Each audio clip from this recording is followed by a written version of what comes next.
තෙරුවන් සරණයි සියලු දෙනාටම. ඉතින් අපේ සම්මික මහත්තයා අහලා තිබ්බා මගෙන් වෙද මහත්තයා මට අපිට ඉදිරිය ගැන පොඩ්ඩක් කියන්න කියලා. ඉතින් මම කලින් වීඩියෝ එකක් කිව්වා මිට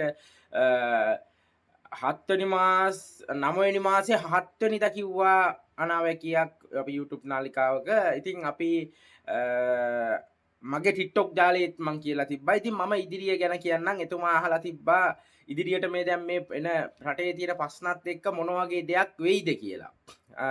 මෙමය මහත්තයෝ මම කිව්වා ලංකාවේ කේන්දරයේ වෘෂභ දෙවැන්න 10 වැන්න මේ 4 වැන්න 10 වැන්න 11 වැන්න 12 වැන්න. ඉතින් මේ 11 වැන්න සහ 12 වැන්නේ 12 වැන්නේ සිකුරු රවි. ඉතින් මේ මාර්තු මාසේ 8 වෙනිදා සිකුරුගේ ග්‍රහ පිහිටීමක් මේ සිකුරුගේ යුද්ධයක් තිබුණා. ඉතින් ඒ යුද්ධෙත් එක්ක කලබල ටිකක් ඇති වෙලා හිතා ගන්න බැරි විදිහේ ප්‍රශ්න වලට මුහුණ දුන්නා අපේ කට්ටිය. ඉතින් දැනටත් මේ ඉදිරි කාල හෝරාවේදී අප්‍රේල් 27 වගේ වෙනකන් බොහෝ දුරට ආහාර හිගයක් ඇති වෙනවා. ඒ කියන්නේ කෑම හැම නැතිවීමක් ඇති වෙනවා. ඒක නිසා ඒවා මිල මුදල් අධික වෙනවා. පැහැදිලිද?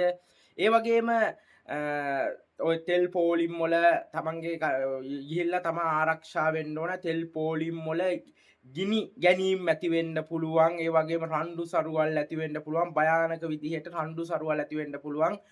මරණ ඇති වෙන්න පුළුවන්. පැහැදිලිද? ඊට පස්සේ ආරක්ෂකාංශවල බලය වැඩි වෙනවා. හැබැයි ටික කාලයක් අපේ රටේ අර කොරෝනා වසංගතය වගේ ඇදිරි නීතිය වැටෙන්න පුළුවන් කාල හෝරාවක් තමයි එන්නේ. ඉතින් බොහෝ දෙනා ආරක්ෂා වෙලා ඉන්න ඕන තමන්ගේ අනික දරුවන්ට. දරුවා මේ වසංගතයක් ගැන අපි කලින් කතා කරා. ඒ වගේ ශරීර වේලෙනවා. ඒ වගේම ශරීර ශක්තිය උෂ්ණ ගතිය වැඩි වෙනවා. ඒ වගේම රැට වහින්න ගන්නවා. උදේට පායන උෂ්ණය වැඩි වෙනවා.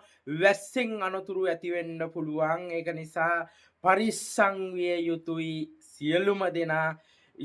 මීට පෙර වගේම මම අදත් කෙටි විග්‍රහයක් කරා. අපි ඉදිරියේදී පලාපල ටිකක් කියමු.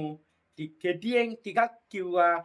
ග්‍රහචාරය මේ අවුරුද්දේ ලග්නය අනුව පොඩි විස්තර ටිකක් කිව්වේ. ඉතින් තෙරුවන් සරණයි ඈ.